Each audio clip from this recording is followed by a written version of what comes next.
Voici comme promis 3 raisons de plus qui démontrent qu'il ne faut jamais répondre à une insulte, un mauvais geste ou tout simplement à un commentaire non constructif destiné uniquement, souvent, à lancer une polémique ou une confrontation. Et ce, que ce soit face à face, en ligne, au téléphone ou sur la route. Il n'y a rien de pire que l'indifférence. Léon Zitrone disait d'ailleurs qu'on parle de moi en bien ou en mal, peu m'importe, l'essentiel est qu'on parle de moi. Les politiques et toute personne visant à une quelconque célébrité pensent ainsi. Leur fond de commerce, c'est quand les masses jacassent. Ce qui les tue, littéralement, c'est l'indifférence. Lorsque vous ignorez totalement quelqu'un jusqu'à faire comme s'il n'existait pas du tout, pour son ego, c'est comme s'il était mort.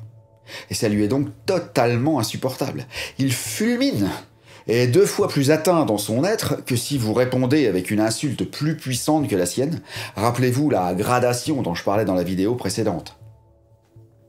D'ailleurs, à la cour de Louis XIV, tout ce que le roi ne regardait pas n'existait tout simplement pas. L'attention du roi était la même que la nôtre aux yeux de la physique quantique aujourd'hui. Seule notre attention est capable de changer une onde diffuse en particules. Si cette notion quantique vous interpelle, visionnez donc ma vidéo du livre de Deepak Chopra ici. A contrario, si vous répondez au malpoli, vous lui accordez non seulement de l'attention, mais toute votre attention, surtout si vous vous énervez. Et là, c'est la gratification suprême pour son ego. Il exulte de voir que quelqu'un d'aussi insignifiant que lui puisse attirer l'attention d'une personne qu'il jalouse, envie ou simplement considère inconsciemment, évidemment, comme lui étant supérieur. Bah oui, supérieur, parce qu'il la critiquerait pas sinon, de façon non constructive. Il y a toujours une envie de nuire derrière tout ce qui n'est pas constructif, toujours. Genre un complexe d'infériorité non réglé. Lorsque Napoléon, l'homme ordinaire, piqua une colère devant Talleyrand, l'érudit, le sachant, et ses ministres, en lui disant qu'il était de la merde dans un bas de soie, dixit, celui-ci s'est contenté de faire un aparté à son homologue Fouché avec désolation, mais en gardant tout son calme. Quel dommage qu'un si grand homme soit aussi mal élevé.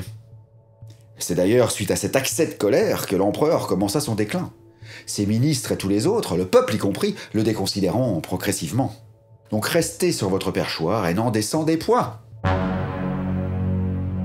La stratégie militaire du carré d'infanterie consiste à former un carré avec des hommes dos à dos brandissant leurs boucliers pour se protéger de toutes parts, ou en plus serré pour protéger leur chef.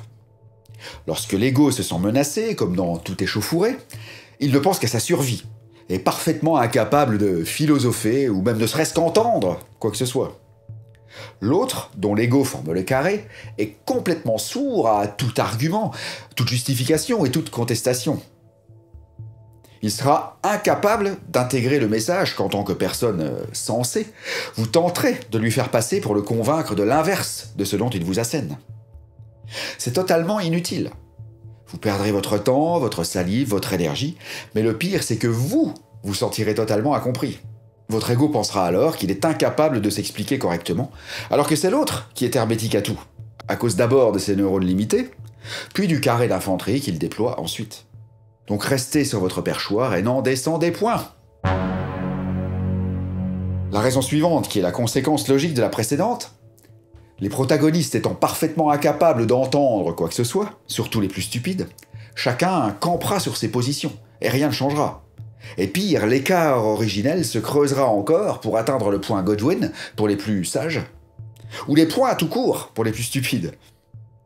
Le point Godwin, c'est une théorie inductive datant des années 90 qui généralise l'issue des comportements en ligne lorsque les conversations s'enveniment.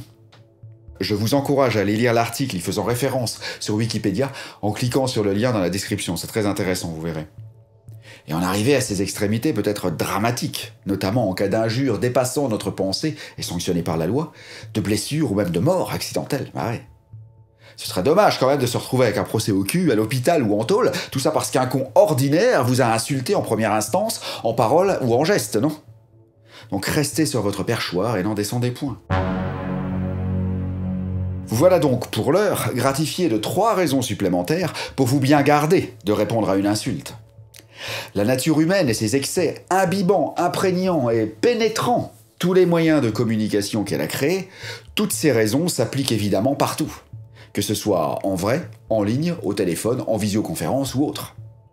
La suite dans la prochaine vidéo, numérotée l'estime de soi numéro 5 terre.